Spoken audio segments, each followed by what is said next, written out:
As we stand in unity and in solidarity for peace and for justice in this trial. Waiting for the verdict, community leaders in Los Angeles campaign for restraint as the National Guard guards against the possible replay of 1 year ago. In Ohio, inmates are killed and guards held hostage in a bloody disturbance at a maximum security prison. And Eye on America. Tonight, victims of a backlash, fallout from the anti-smoking revolution. To me, I'm a hard-working, tax-paying American citizen who's about to be burned at the stake. This is the CBS Evening News.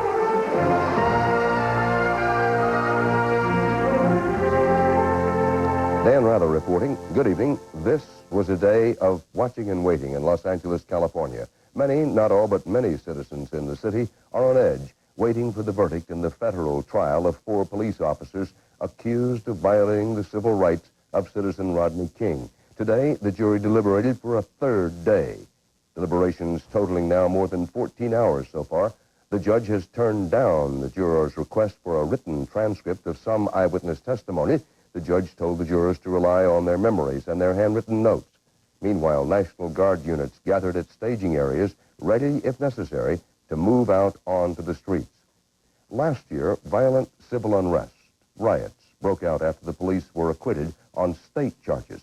Los Angeles was unprepared then, but as Bill Lagatudo reports, it's a different story this time.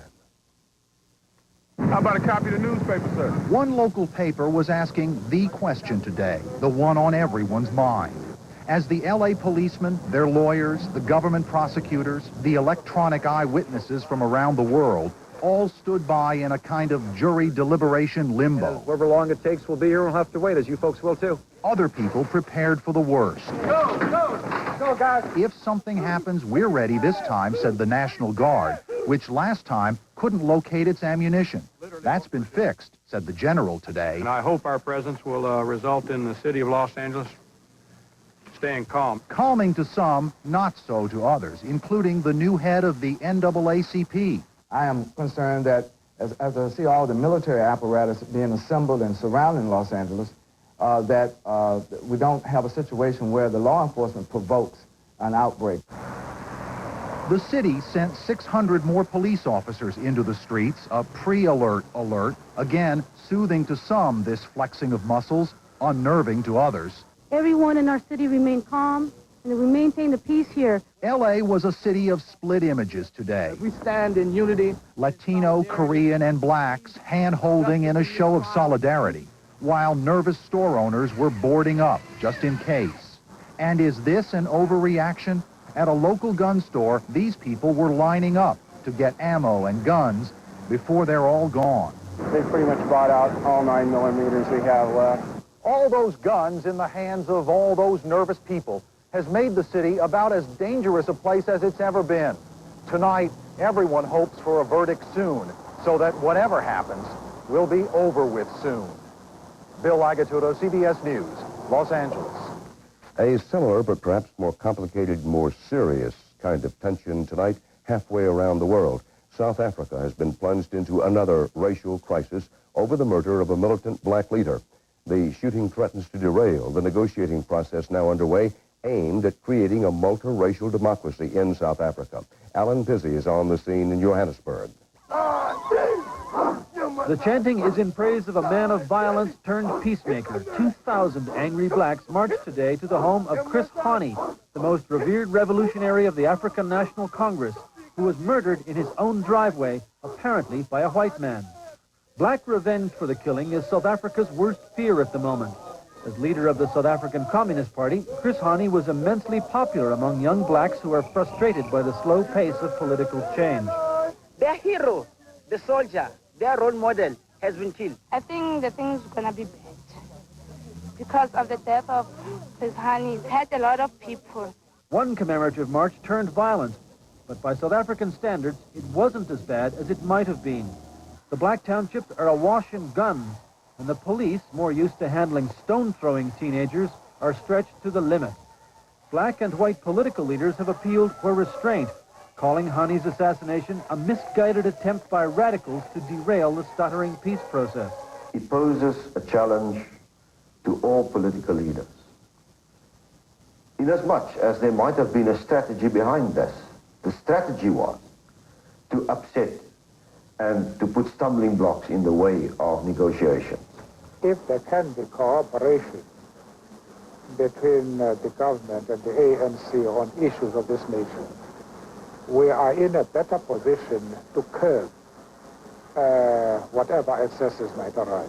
The test now is to convince South Africans, blacks especially, that Chris Hani's murder is best commemorated by striving for peace, not revenge. Alan Pizzi, CBS News, Johannesburg. In Ohio, the lives of 8 guards hang in the balance tonight at a maximum security prison. They're hostages of rioting inmates who have already killed 6 fellow prisoners. Negotiations are underway trying to end the standoff before the death toll can rise at the prison in Lucasville. Giselle Fernandez is there. On day 2 of the inmate siege, the body of a prisoner thrown out of the cell block door was removed from Southern Ohio's maximum security prison, notorious for housing the state's most dangerous criminals. Inside, 8 guards are still being held hostage as negotiations move slowly. Our priority is to get our 8 staff people out of there safe and soon. The riot broke out yesterday, Easter Sunday, when guards apparently attempted to break up an inmate fight and lost control. 450 prisoners armed only with batons stolen from the guards reportedly took cell block L adjacent to death row under siege. 5 inmates were killed, 18 others injured, 10 of them guards. Prison officials have shut off water and electricity to cell block L and have reportedly had limited contact with the inmates holed up inside. The inmates, though, reportedly have made 19 demands, among them to speak directly with the FBI, as well as a member of the news media. Today, this Cleveland newspaper reporter was allowed to talk briefly by phone to one inmate. He only said a few words, but he sounded anxious, he sounded tired. Prison officials quickly cut off contact when the inmates failed to release a hostage as promised. Today, schools near the facility were shut down. One of them turned into an emergency communications center for families of hostages desperate for information. Kay Cooper was lucky to hear from her husband, a guard, last night. He told her he was not a hostage, he was okay. He told me that he was fine. He wouldn't be able to call again until everything was settled. He wouldn't. I wouldn't see him until everything was settled and he'd be able to come home. Until the hostages are released and the siege is over, there will be little peace of mind for so many of the worried residents here in Lucasville, Ohio. Prison officials said they do not know the exact condition of the 8 guards held hostage, but they do believe tonight they are still alive. But this crisis remains far from over. Dan? Thanks, Giselle Fernandez, live in Ohio. There was another outbreak of violence in neighboring Michigan at the maximum security wing of a prison in Jackson. Inmates there stabbed 4 guards during the morning outdoor recreation period in what officials said was a planned attack. Conditions of the wounded Michigan guards have not been disclosed. Straight ahead on tonight's CBS Evening News, U.S. fighter jets head for the first time to Bosnia. And Eye on America. Tonight, farmers burned by the campaign against smoking.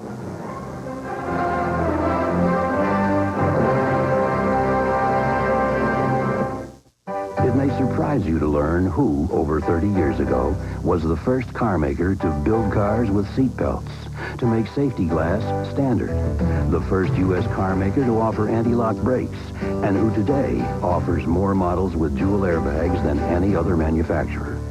That company is Ford Motor Company. We're committed to making safety innovation an important part of quality. Ford Motor Company. Quality is job one.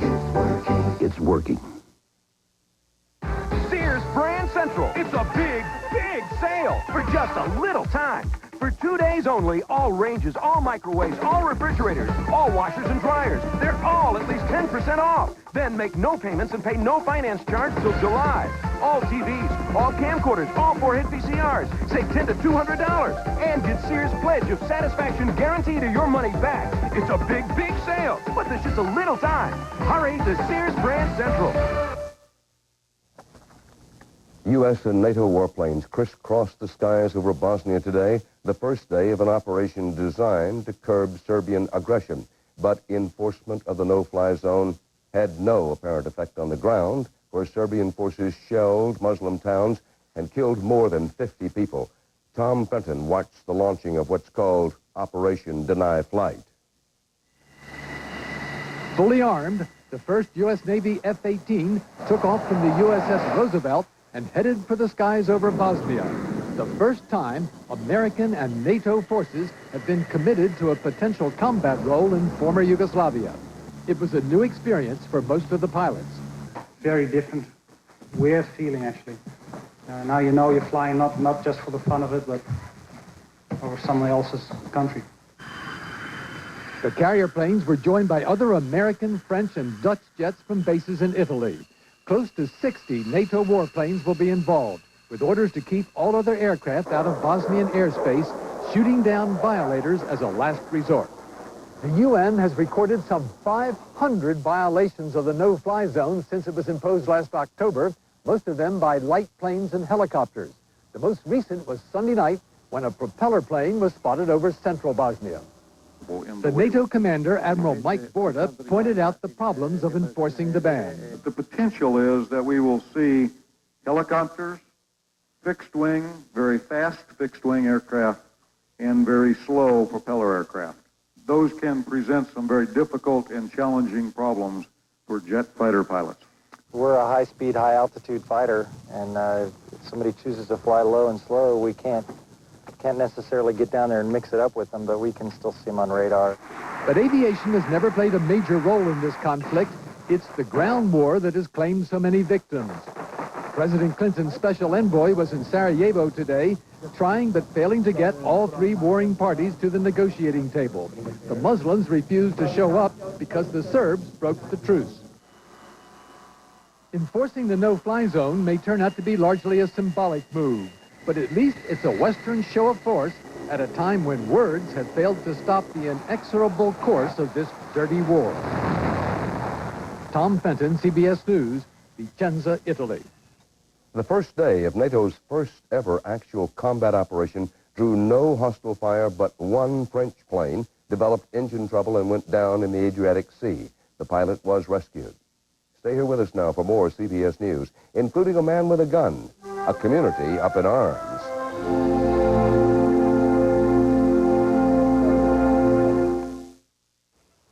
You've just poured the milk on your bowl of Kellogg's Crispets when something keeps you from it.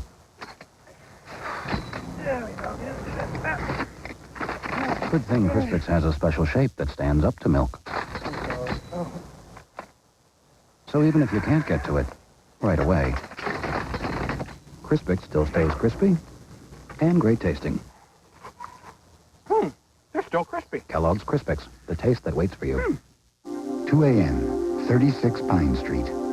Apartment 4C has a backache and can't sleep. 3C overdid her afternoon workout and is paying the price. 2C had an aching back, but fortunately she also has Tylenol PM gel caps with extra-strength Tylenol pain reliever, plus a gentle ingredient to help her sleep. And a good night's sleep was all she needed to make her day a whole lot brighter. Tylenol PM, so you can rest easy. How do you give low-saturated fat oils like canola a different taste? Add corn oil. Only new Mazzola Right Blend blends the leading corn oil with canola, with 1 gram of saturated fat per serving. Blend good taste into your healthy cooking with new Mazzola Right Blend. Imagine a rent-a-car company that offers special delivery right to your door. That's Enterprise. Call us. We'll come pick you up. Drop the car off. We'll drop you back. Enterprise. A special rent-a-car company that gives you special delivery. They call it the city that never sleeps. They're right. So what's going on all night long? An all-new 48 Hours, Wednesday. For those who call it home, a 10-block area of the nation's capital has become a zone of terror. The police chief in the District of Columbia has authorized unlimited overtime trying to track down a drive-by gunman who prowls by night and takes his victims at random. Rita Braver is covering the story. Fear haunts this community not far from the White House. Thank you. Keep looking and make those phone calls. The streets here have become a shooting gallery for a lone gunman who drives up to total strangers and fires. He has struck 10 times since February, missing a few targets, but wounding 4 people and killing 2 others. As soon as the sun go down, you don't find too many people out in the street. People that normally keep the guns on the shelf, now they're placing them in their pocketbooks, their pockets, and, you know. Well, I'm staying in the house, but when it gets dark, I go in the house. The gunman always shoots at night. His targets have been black and white, male and female. He killed 28-year-old Betsy Hudson by shooting her in the back of the head. Why do we have kids with guns on the street? And it's not the first time this has happened in this neighborhood, and it's not the last. Police have released a composite sketch and increased security in the area, but to no avail. We do have a list of suspects. We won't go into detail as to how many suspects or who those suspects might be, but we have gotten some leads and we're working on those right now. But unless he's stopped, criminologist Ronald Weiner believes the killer is sure to strike again. Once they start that process, it begins to take on a life all of its own, and at that particular point in time, he becomes a predator, almost like a lion, and literally there is a real compulsion to kill. There is a $10,000 reward for anyone who can identify the killer. But in the end, it may just be luck or a mistake by the killer that cracks this case. The time of the shooting. But until then, the people of this neighborhood must learn to live with fear. Rita Braver, CBS News, Washington. With Americans rushing to beat Thursday's tax return deadline, the national debt is getting deeper. Here's our Evening News weekly update. At last report, the United States owes more than $4,242 billion. Your individual share of that bill, $16,570. Coming up next, evidence that hundreds of American prisoners were never reported by Vietnam after the war.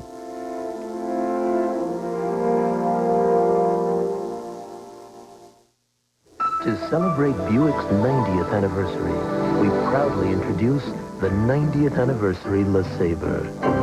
LeSabre has a proven reputation for quality and the highest pre-sale value in its class. Now you get all this Buick quality, comfort, and elegance at a special anniversary price. The 90th anniversary Buick LeSabre.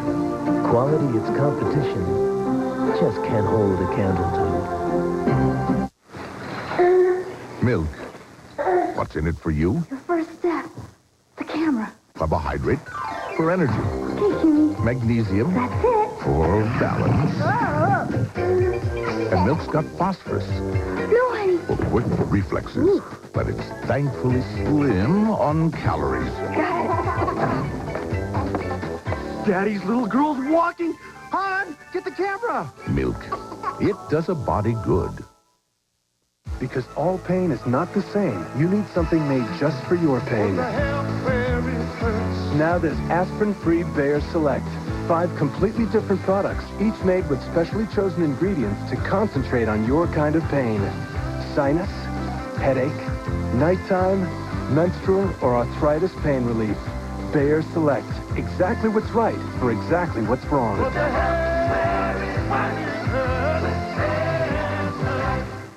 L.A. on alert. A community braces itself as the Rodney King jury deliberates and the verdict draws near. Continuing coverage on CBS This Morning with Harry Smith and Paula Zahn. The United States and Vietnam are talking about establishing normal diplomatic relations after years of post-war distrust. The chief remaining issue is a final accounting of prisoners of war. But now an old document has surfaced, casting new doubt on Vietnam's credibility. Jim Stewart reports from the Pentagon. At the same time, North Vietnam was telling U.S. negotiators in Paris it held only a few hundred American servicemen prisoner. A top-secret document just obtained by U.S. officials shows the number was far, far higher.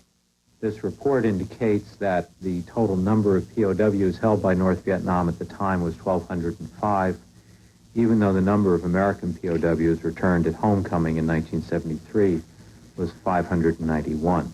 We are keeping the number of prisoners of war secret in accordance with the Politburo's instructions, said the document, written by a senior North Vietnamese general to Hanoi's Politburo in 1972. An American researcher recently discovered a translation of the paper in Moscow's archives. The first smoking gun that has been found on the Vietnam War. Although stung recently by fake photographs and bogus reports of Americans still held captive, Pentagon experts believe this document is authentic. Retired General John Vesey is en route to Vietnam on a White House mission to determine whether Vietnam has owned up to all it knows about Americans still listed as unaccounted for. Questions that are raised in the document will be raised with Vietnamese by General Vesey as the first order of business. The document makes no mention of what happened to the 614 extra Americans it alludes to, and for family members of the missing, whose nightmare of waiting began when the last of the POWs returned, the latest development has fired new anger. I mean, we always knew that Vietnam was not being truthful, not being forthcoming. This is so blatant. One problem investigators here have with the document is that it's a translation from Vietnamese into Russian and now into English.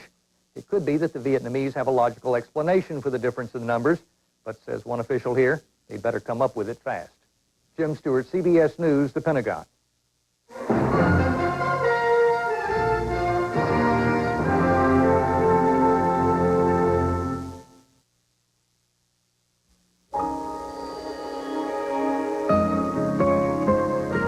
It's only natural that children look to their parents for answers.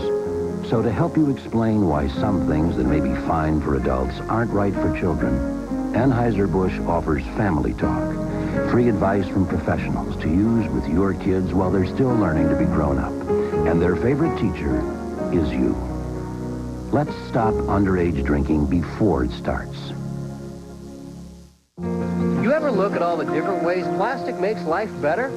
Like these plastic helmets that help make it safer to take Sam here for a ride. And plastic insulation that keeps our homes warm and saves energy. But what about these plastic foam cups? Well, they save energy too, because they take less energy to make than many other disposable cups.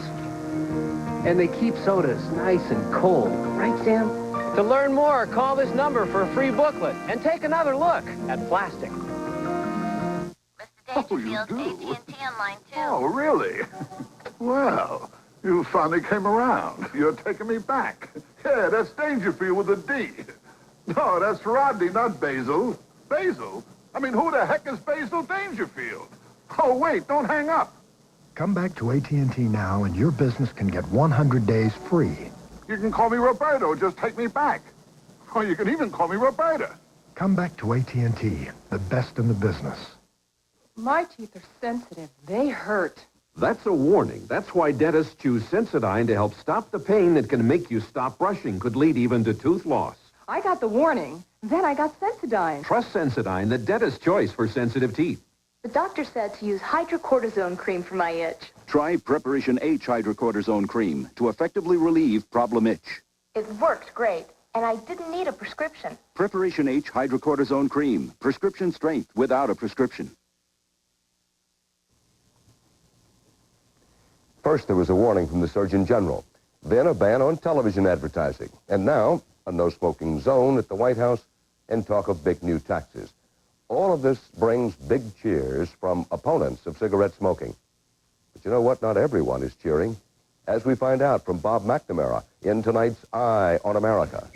The U.S. Surgeon General's latest report on secondhand smoke causes 3,000... Smoking on the job. The outside world is closing in Poses a greater health risk on the tobacco farms of North Carolina. And the families who have worked this land for generations feel angry and abandoned. I'm no different than any other farmer in this country. I'm trying to make a living for me and my family.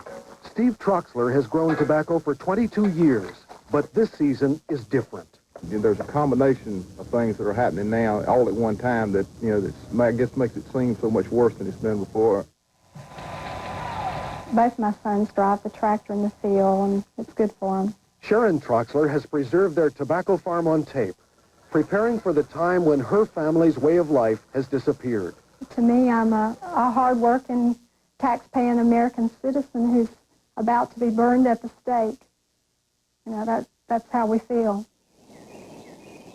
It may be farming without a future, stalled by tax hikes, price drops, foreign competition, and the evidence that smoking kills.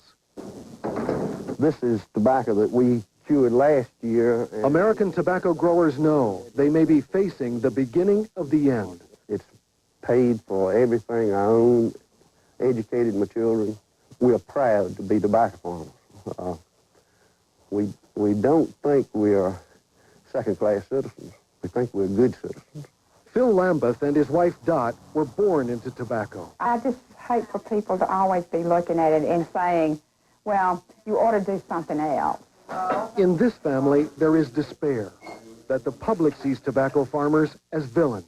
Well, it makes me feel bad to feel like that everybody thinks that what we're doing is bad.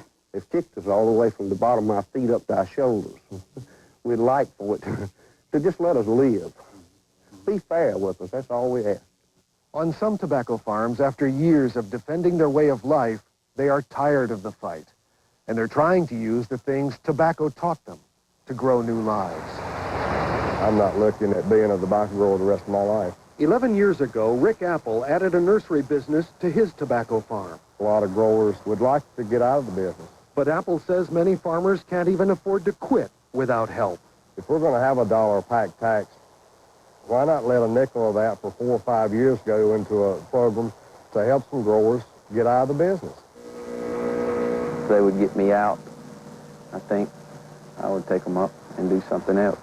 Luke Lambeth is afraid he may not be able to continue his family's tobacco tradition. It's a day-to-day conversation with tobacco farmers.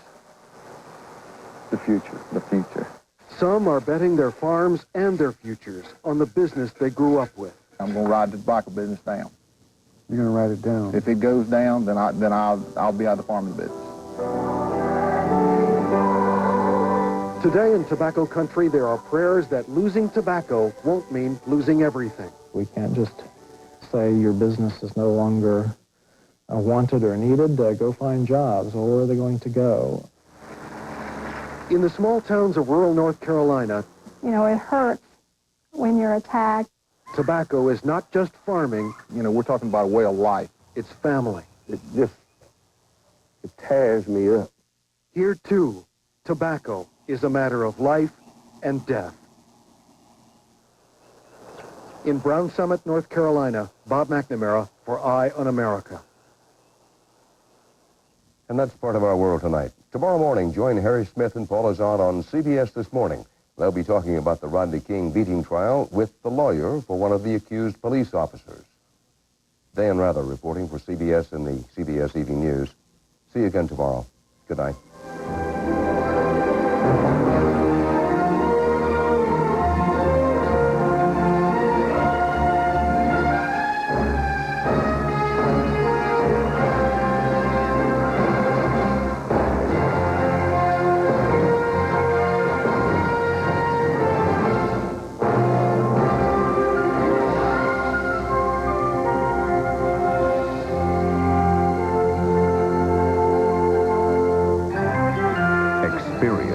CBS News. These parents are fed up with their local public schools. The Constitution says that we're entitled to an adequate education.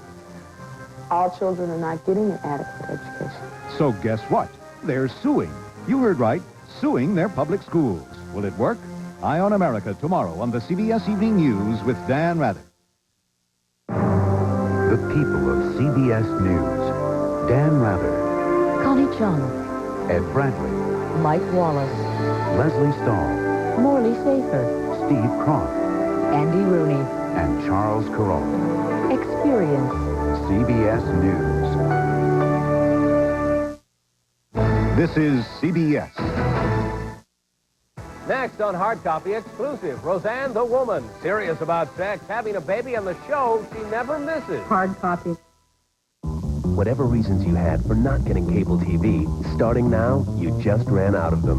Because cable TV offers installation for just $19.95, plus Showtime, HBO, the Movie Channel, and Cinemax. Choose 2 premium channels for the price of 1 for 1 month. Showtime has spectacular blockbuster movies, Basic Instinct, Hook, exclusive engagements. HBO has huge box office hits, Lethal Weapon 3, Batman Returns, big names and special events. Watch the Movie Channel for non-stop